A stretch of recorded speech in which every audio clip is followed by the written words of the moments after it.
Hello friends, welcome to our YouTube channel Vision Academy. So आज हम देखने वाले हैं क्लास 8 का चैप्टर नंबर 2 जिसका नाम है पैरेलल लाइन एंड ट्रांसवर्सल। तो आइए देखते हैं।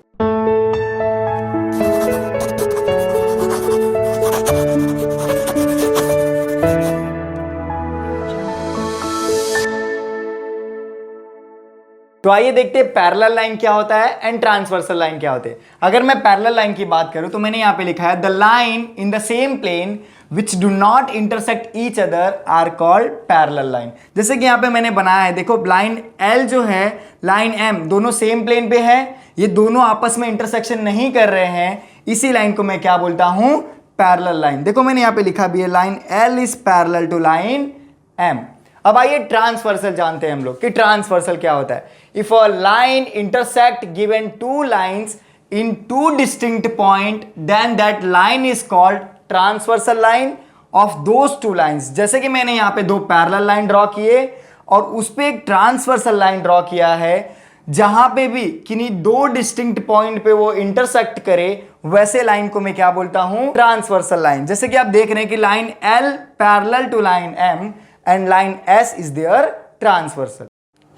जैसे कि हमने देखा कि दो पैरेलल लाइन और एक ट्रांसवर्सल लाइन गिवन होता है, तो वैसे यहाँ पे देखना है हमें पता करना है। एक्सरसाइज स्टार्ट करने के पहले जो बेसिक चीज़ें होती है वो मैं आपको एक्सप्लेन करना चाहता हूँ। जैसे आपको क्या क्या फाइंड आउट करनी होगी, आपको पूछेगा करस्पॉन्डिंग एंगल क्या होते हैं, इंटीरियर एंगल क्या होते हैं, एक्सटीरियर एंगल क्या होते हैं और अल्टरनेट एंगल क्या होते हैं। अल्टरनेट एंगल में भी दो चीज़ें होती हैं, इंटीरियर अल्टरनेट एंगल और एक्सटीरियर अल्टरनेट एंगल।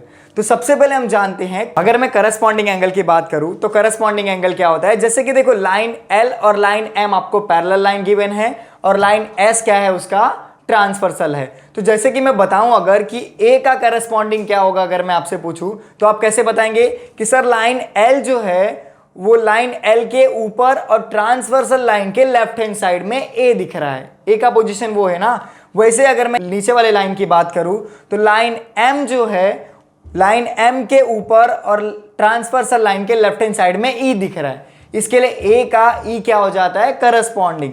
वैसे अगर मैं दूसरे की बात करूं कि B का करस्पॉन्डिंग क्या होगा, तो B के करस्पॉन्डिंग जानने के लिए अपने को क्या करना पड़ेगा, लाइन L के ऊपर और ट्रांसवर्सल लाइन के राइट हैंड साइड में गिवन है।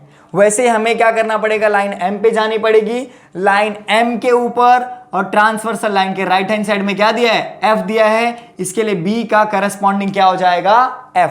तो आइए हम देखते हैं। जैसे हमने पता किया कि एंगल A का जो करस्पॉन्डिंग एंगल होगा एंगल E होगा, वैसे अगर मैं एंगल B की बात करूं कि एंगल B का जो करस्पॉन्डिंग एंगल होगा एंगल F होगा।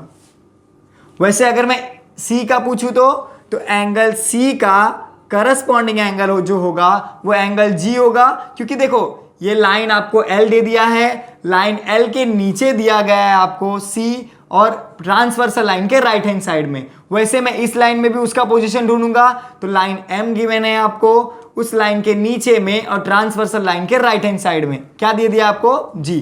इसके लिए C का G क्या हो जाएगा, करस्पॉन्डिंग। तो एंगल C का एंगल G क्या हो जाएगा, उसका करस्पॉन्डिंग हो जाएगा। अगर मैं D की बात करूं तो D का करस्पॉन्डिंग क्या होगा, H। कैसे पता चला हमें कि लाइन L गिवन है, लाइन L के नीचे दिया है और ट्रांसवर्सल लाइन के लेफ्ट हैंड साइड में। वैसे अगर मैं इसकी बात करूं, इस लाइन में उसका पोजीशन क्या है कि लाइन M के नीचे साइड में ट्रांसवर्सल लाइन के राइट हैंड साइड में H दिख रहा है, इसके लिए D का करस्पॉन्डिंग क्या हो जाएगा, H हो जाएगा।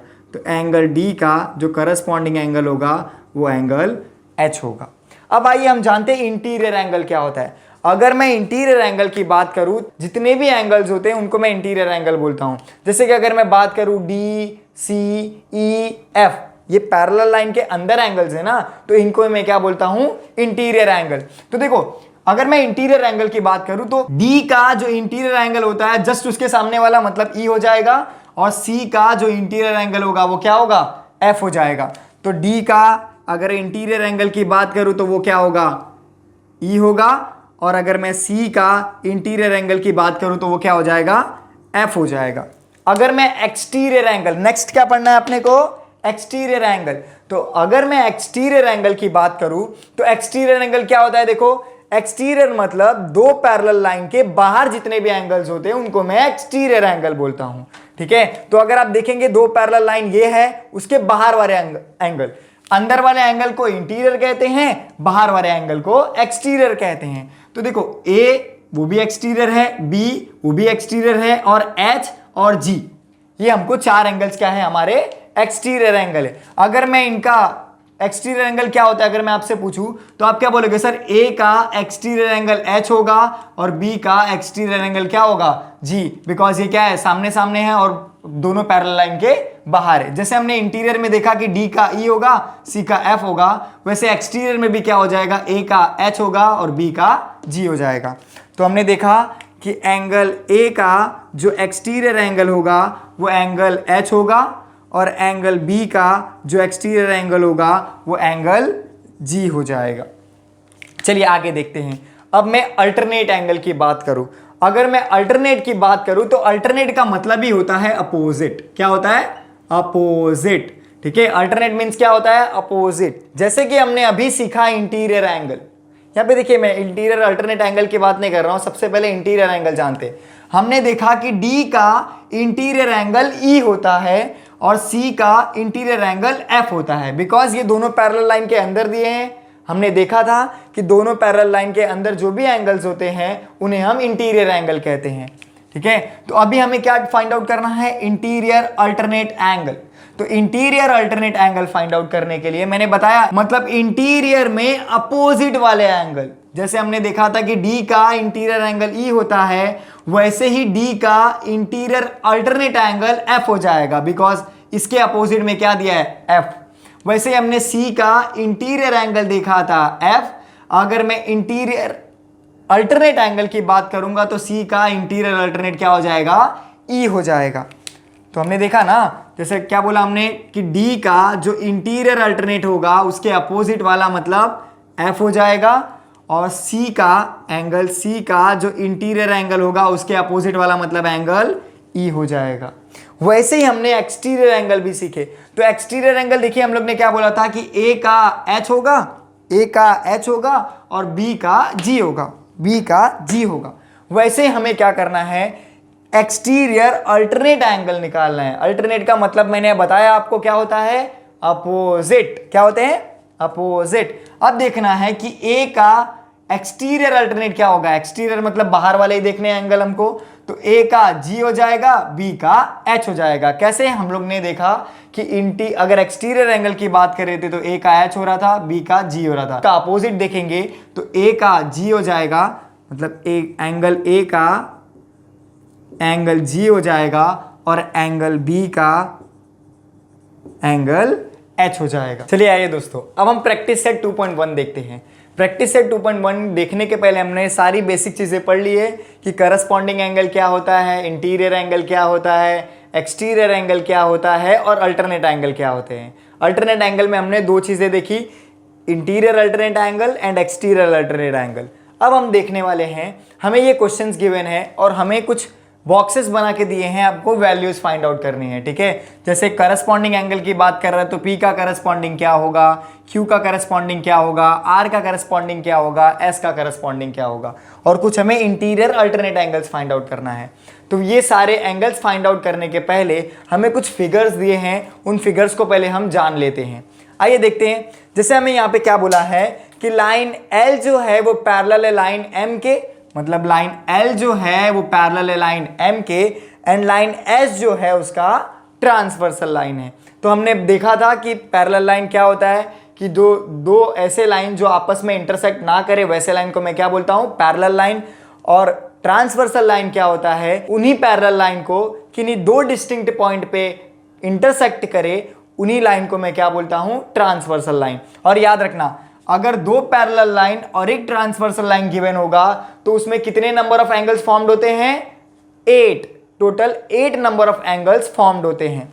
जैसे देखो P, Q, R, S ये 4 एंगल और W, X, Y, Z ये 4 एंगल, मतलब अगर मैं टोटल एंगल को जोड़ूं तो टोटल 8 एंगल्स फॉर्म्ड होते हैं। आइए जानते हैं हम अब करस्पॉन्डिंग एंगल क्या है। जैसे मैं करस्पॉन्डिंग एंगल का पोजीशन बताऊं, P का पोजीशन दूसरे वाले एंगल में क्या होगा वो चीज अगर हम लोग देखने चाहे, जैसे अगर मैं बात करूं लाइन एल है, लाइन एल के ऊपर और ट्रांसवर्सल लाइन के लेफ्ट हैंड साइड में अगर मैं बात करूं पी का पोजीशन कहां पे, तो आप कैसे बोलोगे कि लाइन एल के ऊपर एंड ट्रांसवर्सल लाइन के लेफ्ट हैंड साइड में आपका जो दिया है वो पी का पोजीशन है। अगर मैं सेम दूसरे लाइन एम की बात करूं तो वही पोजीशन लाइन एम में क्या दे दिया गया है, लाइन एम के ऊपर और ट्रांसवर्सल लाइन के लेफ्ट हैंड साइड में डब्ल्यू दे दिया गया है। तो पी का करस्पॉन्डिंग क्या हो जाएगा, डब्ल्यू। पी का करस्पॉन्डिंग क्या हो जाएगा, एंगल W हो जाएगा। समझ में आया। वैसे अब हमें क्या फाइंड आउट करना है, एंगल Q का करस्पॉन्डिंग। तो एंगल Q कहां पे दिया है, यहां पे। अब इसका पोजीशन कैसे पता करेंगे, लाइन L के ऊपर एंड ट्रांसवर्सल लाइन के राइट हैंड साइड में, बराबर ना। तो वही हमें कहां ढूंढना है, लाइन M में। तो लाइन M के ऊपर और ट्रांसवर्सल लाइन के राइट साइड में जो एंगल दिए हैं वो एंगल X है। तो एंगल Q का करस्पॉन्डिंग एंगल क्या हो जाएगा, एंगल X हो जाएगा। समझ में आया। वैसे अब किसका ढूंढना है हमें, एंगल R का ढूंढना है। तो एंगल R कहां दिख रहा है, लाइन L के नीचे और ट्रांसवर्सल लाइन के राइट हैंड साइड में मुझे एंगल R दिख रहा है। अब वही पोजीशन हमें नीचे वाले लाइन में ढूंढना है। तो लाइन M के नीचे और ट्रांसवर्सल एंगल के राइट हैंड साइड में मुझे Y दिख रहा है। तो एंगल R का करस्पॉन्डिंग एंगल क्या हो जाएगा, एंगल Y हो जाएगा। क्लियर। वैसे मुझे S का ढूंढना है, तो सेम आप देख रहे हो कि लाइन L के नीचे और ट्रांसवर्सल लाइन के लेफ्ट हैंड साइड में, वैसे ही लाइन M के नीचे और ट्रांसवर्सल लाइन के लेफ्ट हैंड साइड में मुझे Z दिख रहा है। तो S का करस्पॉन्डिंग क्या हो जाएगा, Z हो जाएगा। हमने यहाँ पे सारे करस्पॉन्डिंग एंगल फाइंड आउट कर लिए। अब हमें ढूंढना है इंटीरियर अल्टरनेट एंगल। अगर मैं इंटीरियर एंगल की बात करूं तो हमने देखा था कि दो पैरेलल लाइन के अंदर जितने भी एंगल्स होते हैं उन एंगल्स को मैं इंटीरियर एंगल कहता हूं, बराबर। अब देखो इन दो पैरेलल लाइन के अंदर कितने एंगल्स है, एस आर डब्ल्यू एक्स, यही है ना। तो अब मेरा एस का जो इंटीरियर एंगल होगा वो डब्ल्यू होगा और आर का जो इंटीरियर एंगल होगा वो एक्स होगा। जैसे कि मैंने आपको बताया था कि अल्टरनेट का मतलब होता है अपोजिट। हमें यहाँ पे इंटीरियर एंगल नहीं पूछ रहा है, हमें यहाँ पे इंटीरियर अल्टरनेट एंगल पूछ रहा है। तो हम कैसे फाइंड आउट करेंगे इंटीरियर अल्टरनेट एंगल। तो यहाँ पे देखो, जैसे मैं S का इंटीरियर अल्टरनेट एंगल की बात करूं तो वो X होगा। कैसे होगा, क्योंकि अपोजिट ना, इंटीरियर एंगल का अपोजिट वाला एंगल, तो S का अपोजिट क्या होगा, X होगा। तो एंगल S का जो इंटीरियर अल्टरनेट एंगल होगा वो एंगल X होगा। वैसे में एंगल W का ढूंढना है मुझे, तो एंगल W का अपोजिट वाला एंगल कौन सा दिख रहा है, R ना। तो एंगल W का जो इंटीरियर अल्टरनेट एंगल होगा वो एंगल R होगा। ठीक है। तो ये हमारा रहा प्रैक्टिस सेट 2.1 का क्वेश्चन नंबर 1। तो ऐसे हम सॉल्व करेंगे। जैसे कि हम करस्पॉन्डिंग फाइंड आउट करने वाले हैं, तो अभी देखें कि लाइन P और लाइन Q क्या है, अपना पैरेलल लाइन, और लाइन T क्या है, उसका ट्रांसवर्सल लाइन। तो जैसे A का पोजीशन अगर मैं देखूं तो A का पोजीशन कहां पे है, लाइन P जो पैरेलल लाइन दिया गया है उसके लेफ्ट हैंड साइड, और अपने को जो भी ट्रांसवर्सल लाइन दिया गया है उसके ऊपर right hand side, left hand side में। क्लियर ना। ये देखो लाइन T जो दिया है उसके ऊपर और पैरेलल लाइन के राइट हैंड साइड में। वैसे अपने को यहां पे भी दिखना रहेगा कि लाइन T के ऊपर और लाइन Q के लेफ्ट हैंड साइड में। तो A का जो करस्पॉन्डिंग एंगल होगा वो एंगल E होगा। क्या होगा, एंगल A का जो करस्पॉन्डिंग एंगल होगा वो एंगल E होगा। वैसे अगर मैं B की बात करूं तो B कहां पे दिया है, देखो अपने को ट्रांसवर्सल लाइन के ऊपर दिया है और पैरेलल लाइन के राइट हैंड साइड में दिया है। वैसे यहां पे भी देखेंगे ट्रांसवर्सल लाइन के ऊपर और पैरेलल लाइन के राइट हैंड साइड में। तो यहां पे देखो ट्रांसवर्सल लाइन के ऊपर और पैरेलल लाइन के राइट हैंड साइड में B दिया है। वैसे यहां पे अगर मैं देखूं तो ट्रांसवर्सल के ऊपर और पैरेलल लाइन के राइट हैंड साइड में F दिया है। तो एंगल B का जो करस्पॉन्डिंग एंगल होगा वो एंगल F होगा। वैसे अगर मैं C की बात करूं तो ये ट्रांसवर्सल लाइन के नीचे और पैरेलल लाइन के राइट हैंड साइड में। वैसे यहां पे भी उसका पोजीशन ढूंढना पड़ेगा। तो ट्रांसवर्सल लाइन के नीचे और पैरेलल लाइन के राइट हैंड साइड में G दिख रहा है, मतलब C का करस्पॉन्डिंग क्या हो जाएगा, G हो जाएगा। तो एंगल C का जो करस्पॉन्डिंग एंगल होगा वो एंगल G होगा। वैसे अगर एंगल D का मैं करस्पॉन्डिंग देखूं तो सेम जैसे हम लोग ने पहले फाइंड आउट किया वैसे यहां पे भी करेंगे कि ट्रांसवर्सल लाइन के नीचे और पैरेलल लाइन के लेफ्ट हैंड साइड। वैसे यहां पे भी ट्रांसवर्सल लाइन के नीचे और पैरेलल लाइन के लेफ्ट हैंड साइड क्या दिख रहा है, H। वैसे D का करस्पॉन्डिंग क्या हो जाएगा, H हो जाएगा। तो एंगल D का जो करस्पॉन्डिंग एंगल होगा वो एंगल एच होगा। ठीक है, अब हम क्या फाइंड आउट करने वाले हैं, इंटीरियर एंगल। क्या फाइंड आउट करेंगे, इंटीरियर एंगल। इंटीरियर एंगल जैसे कि मैंने आपको बताया था कि दो पैरेलल लाइन के अंदर जो भी एंगल्स होते हैं उनको मैं क्या कहता हूं, इंटीरियर एंगल कहते हैं। ठीक है, तो ध्यान से देखिएगा यहां पे, जैसे मैं बी की बात करूं तो बी का इंटीरियर एंगल ई होगा। सिर्फ इंटीरियर का मतलब होता है अंदर, बाहर जाना ही नहीं है हमें। ठीक है, तो हमें अंदर ही देखने हैं, तो बी का इंटीरियर एंगल क्या हो जाएगा, ई हो जाएगा। तो एंगल बी का जो इंटीरियर एंगल होगा वो एंगल ई हो जाएगा। वैसे एंगल सी का जो इंटीरियर एंगल होगा वो एंगल एच हो जाएगा। क्या होगा, एच हो जाएगा। ठीक है, अब हमें पूछा है इंटीरियर अल्टरनेट एंगल। क्या पूछा है, इंटीरियर अल्टरनेट एंगल। इसके पहले ही मैंने आपको बताया था कि इंटीरियर का मतलब ही होता है अपोजिट। क्या होता है, अपोजिट। तो इंटीरियर मतलब दोनों पैरेलल लाइन के अंदर और अल्टरनेट का मतलब अपोजिट। तो सी का अपोजिट ई होगा, बी का अपोजिट एच होगा। तो वैसे एंगल बी की अगर मैं बात करूं तो उसका जो इंटीरियर अल्टरनेट एंगल होगा वो एंगल एच होगा। वैसे अगर मैं एंगल सी की बात करूं तो उसका इंटीरियर अल्टरनेट एंगल क्या हो जाएगा, एंगल ई हो जाएगा। ठीक है, तो ऐसे हम सारे वैल्यूज को फाइंड आउट करेंगे। इसी के साथ हमारा एक्सरसाइज 2.1 खत्म होता है। अब हम नेक्स्ट मूव करेंगे एक्सरसाइज 2.2 पे।